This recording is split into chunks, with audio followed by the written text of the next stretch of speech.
I'd like to welcome Irwin Smallwood, who's the namesake of this media center, the longtime sports editor of the Greensboro News and Record, and managing editor and executive editor and just about everything else at that paper.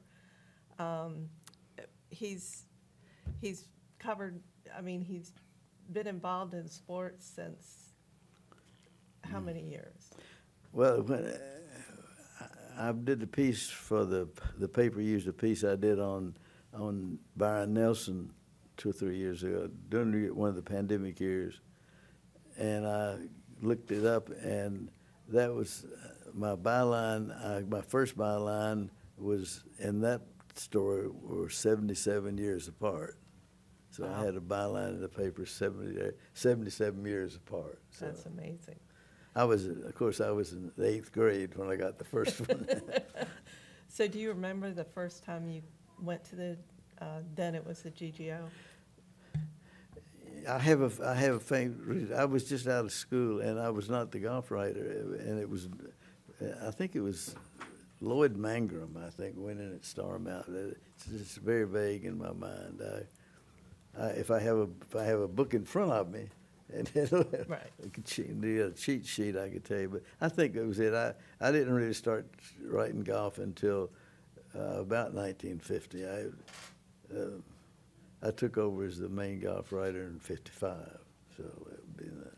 And he's won multiple Golf Writers Yeah, Association my of mother America. judges the contest. Yeah. Right. So, what, I know that you actually took a telegram to Gary Player Oh yeah. on the yeah. golf course. No, it was actually. No, I can tell you exactly where we were standing, just at the bag drop at Star Mountain. Mm-hmm. He got a telegram announcing the birth of his first child, and the rest of the story is the next year we had a birthday party for a child in the press room, and then they had another one, I think, when she was 11. But he was, I've never seen him quite so excited. He slapped his thigh, and I forget what his remark was, but he was quite happy.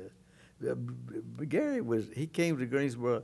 I think we were one of the 2 or 3 first tournaments he played in. He had played in Louisville, and Louisville was on the tour at that time. I think that was his first one in this country, and he was a very, very interesting guy. He had gotten, he was dry. He said he had a rental car, and it was raining, and the windshield wipers, when it quit raining, he couldn't make them stop. He didn't know where to make them stop. So he finally got out, took the laces out of his shoes and tied them together so they'd quit. But my recollection is he bought his first black Cadillac in Greensboro, no charge for that commercial. And the part of that story is that Bill Black is the one who owns it now is Bobby Jones' grandson, so he had a little bit of a one-up on that. But anyway, he loved it. Do you have a favorite GGO that you covered? I loved it. I never saw one I didn't like. It was we just did the piece on Dow Finsterwald. His tournament was the most uncomfortable one. I remember, the Jefferson building has a temperature on top of it, the big deal there. I remember finally, I gave up here it's been played at Star Mountain. It was 43 degrees and raining, so that's cold. Definitely cold. Yeah, but it was a good tournament. The most exciting tournaments. I think the '65 tournament is probably that Snead won at age 52 years, 10 months, 8 days, and 13 minutes, or something like that. And I've got a great picture of that. We're all chasing him, trying to, and who's leading the pack? Me and Senior. You have some pretty interesting things in your office at home from. Oh, yeah. Well, I got to tell you the story. The '65 sometime early in the winter, I discovered that it was going to be Sam's 25th tournament here, and I said, it'd be nice to do something special for him, and they thought that was a good idea, and proceeded to do that, and we had a big banquet for him, and Ed Sullivan came down and was the Toastmaster and played in the Pro-Am, and I didn't get this from the horse's mouth, but I'm reliably informed that several of the players says, "What's that old man doing here? Still playing around here?" And Sullivan at the banquet squinted into the lights and says, "Wouldn't it be nice if old Sam won again?" And damn if he didn't. He shot 4 sub-70 scores on sub-70 rounds on this golf course and beat the only player of note in those days that wasn't here was Nicklaus. You can't name a great player who wasn't here from those days. And it was just a great tournament, and to do all of that it just had a ring to it, and he's still in the record books. Did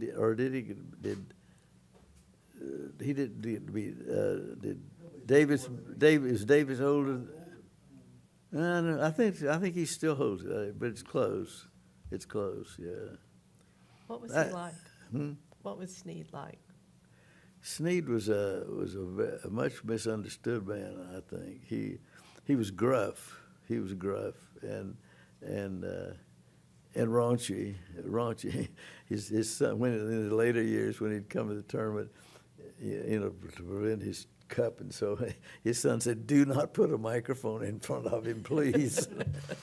He would, but he was. I liked him very much. He was a good athlete, and he fell in love with Greensboro for I don't know, for a lot of reasons. He had 2 great friends here. One was Carson Bain, who some of you may know, and a guy named Dave Goforth, who had a business, exterminator business, and they went bird hunting and fishing together. I went out to do a story once on Sam, and they were out in the wood, not the woods, but in the field, and I stepped on the yellow jacket's nest, and it bowled up. Dave Nicholson, our photographer, and I ran and jumped in his Volkswagen Bug, but not before we both got stung enough to go get cortisone shots. And Sam said I had a coat on, as a matter of fact, and I lifted it up, put it over my head, and the next time I saw Sam, he said, "Your head looked like a lump of sugar with flies on it." but he was just a super guy, and he found out it was my idea to have the thing for him to honor him. And I never got a postcard. He never said a word to me.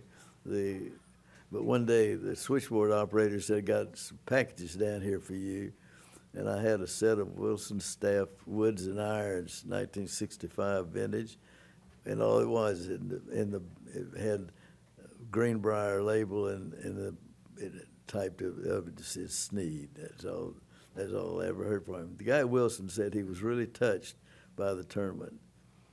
But can I tell more Snead stories? Sure. The biggest Snead story of them all was 1960 at Starmount.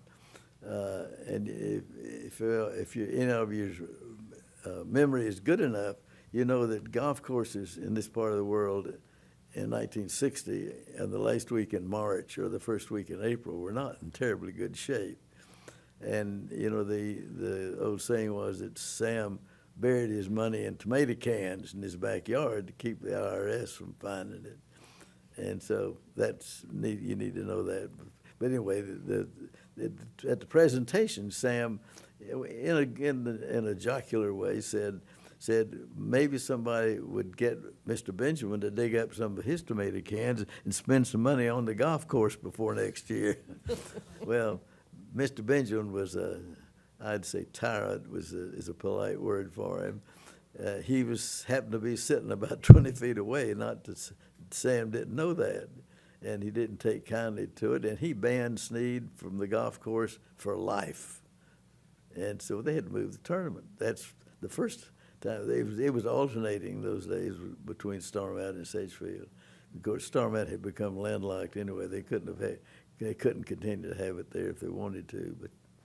But anyway, he was banned for life. But then the postscript was on Monday afternoon.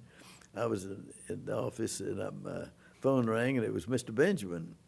He was in New Orleans, and not many people knew that he lived in Greensboro and New Orleans. And so on this particular year, the tour went to New Orleans the week after Greensboro. So it was the big topic, all the players down there.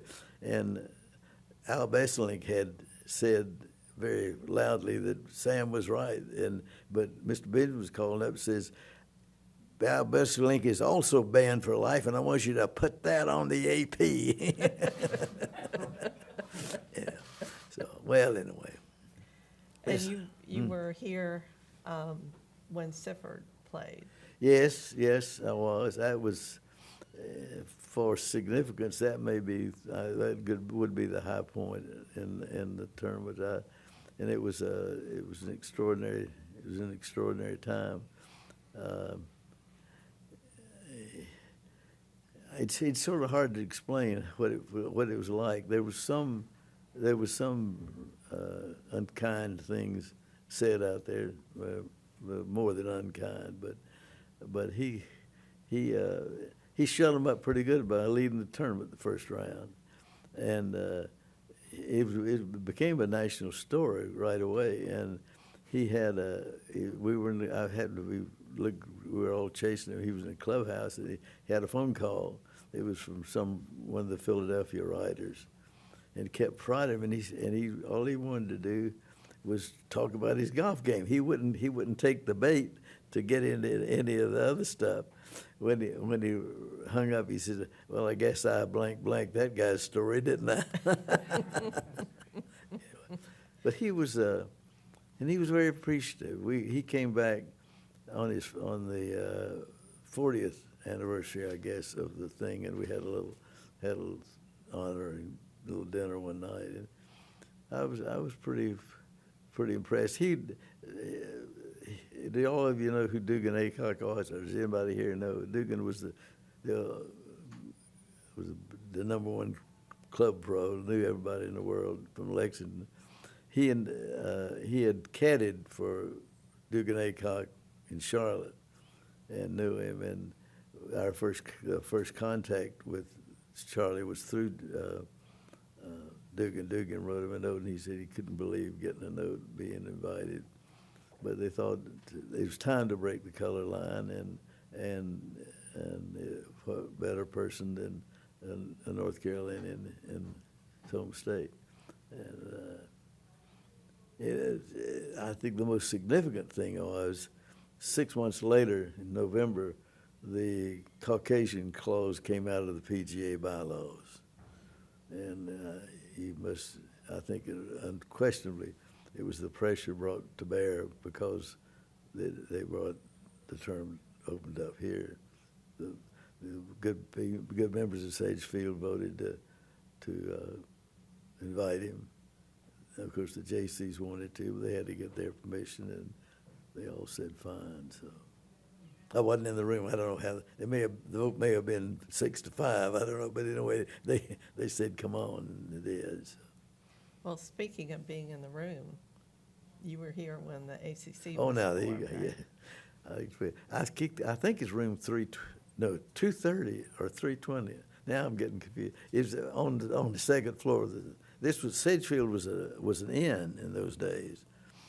It owned by the same people as the old King Cotton Hotel downtown, and